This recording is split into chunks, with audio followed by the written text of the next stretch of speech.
Joy Ride is an American horror film from 2001, directed by John Dahl and written by J.J. Abrams and Clay Tarver, followed by 2 sequels. I think it's a really underrated trilogy, so if you don't know about these movies, then I would definitely recommend seeing them first and then come back, as I will talk about spoilers. Anyways, let me explain why I like this trilogy so much. As you saw in the title, I think this is the ultimate road trip horror movie. Joy Ride is about 2 brothers, Louis, played by Paul Walker, and Fuller, played by Steve Zahn. Louis is picking his brother up from prison, and later the girl he likes, Vanna, who is played by Lily Sobieski. As they are in the car, on their way to Vanna, Fuller decides to mess with a trucker on the CB radio, as that's how truckers communicate.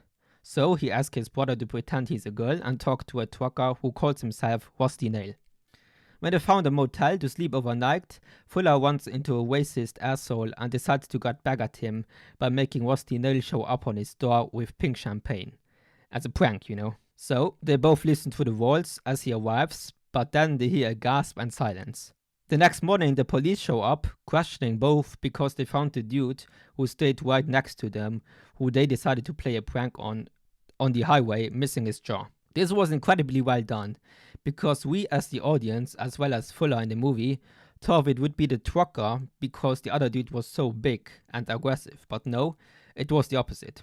Louis tells the sheriff everything and they get told to leave the town.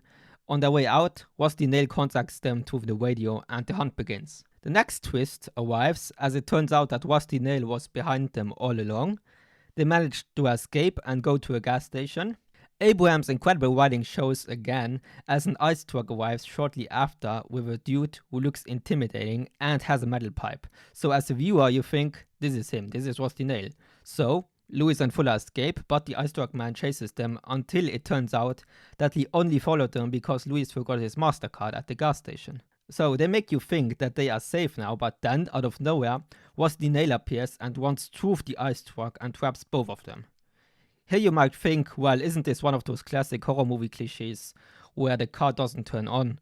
Well, yes and no, because here it actually is realistic as they just drove full speed into a tree. Anyways, it turns out he was only joking and wanted to scare them as he drives off. Both scared shitless drive off and Fuller throws the CB radio out of the window. So they pick up Vanna and meet her friend Charlotte. They later stay at the motel and all of a sudden, Rusty Nail calls Louis again, so they get in their car and speed off. As they drive on the highway, Fuller notices a message written on the signs for them as they get told to open the trunk, only to find their CB radio again. And here we have again a next great twist, as it turns out that Rusty Nail never stopped following them, as he knew Vanna's name and took Charlotte as a hostage, as leverage. The next scene is also really well written because Abrams is able to make this hilarious scene in such an intense moment as both of the brothers need to order 6 cheeseburgers naked in a diner. At this point, Rusty is just fucking with them until he tells them where to meet him. But it turns out it was a trap as he was able to kidnap Vanna too. He gives them one last location in a motel to get Vanna and the final showdown begins. Rusty ties Vanna to a chair with a shotgun, so when someone opens the door, it will go off. I also love how they showed Rusty's face here just for a split second, as you would have missed it if you didn't pay attention, but they do show him later on. But he tells them the wrong room, as he does exactly what they did at the beginning, as he listens to them through the wall on the other side. Fuller decides to go from the other side, but gets overpowered by Rusty, but can shout at the last second that Louis should not open the door. He then gets beaten up by Rusty and his leg piled through a metal piece, and Louis comes to his rescue. Here we have again this false sense of security as we see Rusty's truck slowly driving off. So the police arrive as Rusty called them before, so Louis has to go back because if they enter the room, Vanna will get shot. So he saves her at the last second. But then Rusty comes back and drives full speed into the motel, but Louis is able to save Fuller at the very last second. Then we are coming to the last twist, as it turns out that the ice truck man from before was inside the truck and Rusty escaped. But Charlotte was at least safe in the back. The last scene is then Rusty talking on the CB radio. Amazing ending for an amazing movie. I watched this movie now at least 4 times, and what makes it so good in my opinion is the realistic vibe it has. Because at the end of the day, Rusty Nail is not supernatural. He's just a strong, psychopathic trucker who happens to be a cold-blooded killer. Here you might say, well, at the end, how did he bend that metal pipe? But it might have just been an old metal pipe, as it was at the back of the motel, so maybe it was already rusty. No pun intended. Also love how brutal he is. Like, he chopped that man's jaw off, one tooth the ice truck like it was nothing, let the truck drive through the motel, like he felt like an unstoppable force. And to think that he did all of this because of a joke. Was the bad joke? Yes, of course it was stupid and mean, but obviously no excuse to kill someone. And I love that this movie was more psychological horror than just gore, you know? It was also surprisingly funny. I also loved that they did all of these real stunts, and I also loved some of those drone shots they had. It just gave you that nice road trip feeling, you know? I also like how they made Rusty so mysterious, like we only get his voice in the first half of the movie.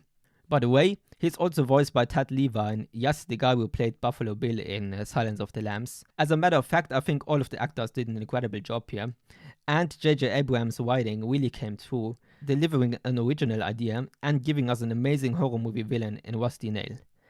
I think this movie is incredible, and I can only recommend it if you like horror. As I said in the beginning, this is the first movie in the trilogy, as the first one had a budget of $23 million and a box office of $36.6 million. But the other sequels went straight to DVD. Joy Ride 2 Dead Ahead came out in 2008 and follows two sisters this time, Mel and Kayla, played by Nikki Acox and Laura Jordan, instead of two brothers. And we also have the fiancé of Mel, played by Nick Zano. God, I hated that guy in Final Destination 4. And the lover of Kayla, played by Kyle Schmidt. I don't want to get into too much detail for this movie because it's much worse than the first one, but they are basically on their way to Vegas until the car breaks down, so they go on foot until they find a house where they steal the car from, and it turns out it was Rusty Nail's house, so he follows them, kidnaps Bobby, makes them do things until he also kidnaps Nick, kills Nick and Kayla, Mel rescues Bob, and defeats Rusty.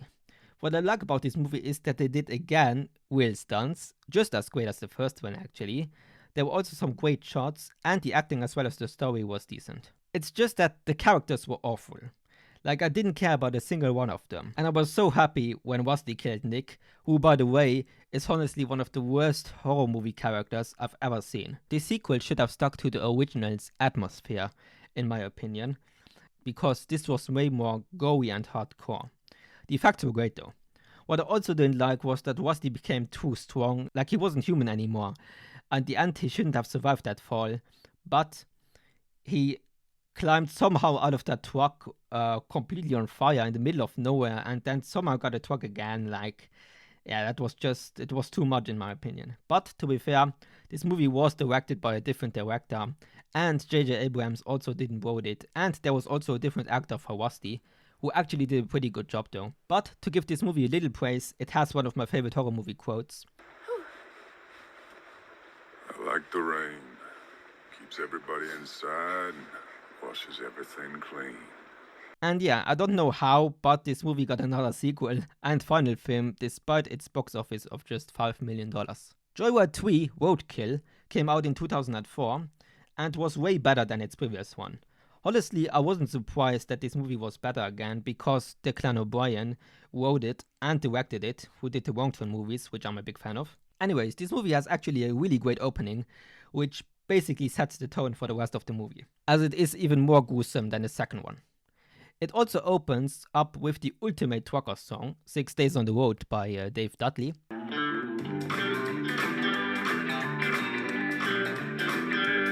Well, I pulled out of Pittsburgh, rolling down the East Tennessee, boy. I got my knees around the bushes, running like I never before. There's a street somewhere around, I don't see a cop inside. 6 days on the road, now I'm gonna make it home tonight. The story is about a racing team who want to get to Canada for a race and cross paths with Rusty Nail on the road. And they drive him off the street, so he decides to take revenge and kills every single one of them except for 2. This movie is more about Rusty himself, which I like. It shows his absolute cruelty and brutality. For example, how he kills his victims in this movie, or how he made Jordan believe his girlfriend was still alive. We also follow along the story of a police officer who is played by Dean Armstrong, who you might recognize from Wrong Turn 4. The actors in general did a good job. We have sadly again a new Rusty Nail, but he is played by no other than Ken Kurtzinger, who played Jason in Freddy vs. Jason. He did an amazing job, but the first Rusty Nail will be forever the best one. Anyways, I enjoyed this movie a lot. The soundtrack is great, the story. It has, of course, its flaws, like, for example, the characters. Jewel, for example, is just poorly written. Her decisions make no sense, same as Mickey's. And I also didn't like how Rusty got out of the truck again at the end. It wasn't as worse though as in the second one because he could have technically escaped. And before you write in the comments, yes, I get it, it makes for a better ending. Also like that the final fight was on the junkyard and that Jordan got his ass beat and only won because of Alyssa. But yeah, I like this movie a lot. Obviously not as much as the first one, but it's still really entertaining, but so is the second one to be fair. Anyways, I think that the sequel should have stuck to the original format. Like the first movie was definitely a horror thriller, but then it evolved into torture, gore and slasher at the end. Rusty Nail is such an underrated horror movie villain, as sadly not many people know these movies. I believe this is a great trilogy, and if you wonder what I will rate these movies, quickly show you my ratings if you care about it. And yeah, I hope anyone who came this far enjoyed this little analysis, and if you did, leave a like and subscribe if you want to, and I hope I will see you in my next video. See you then.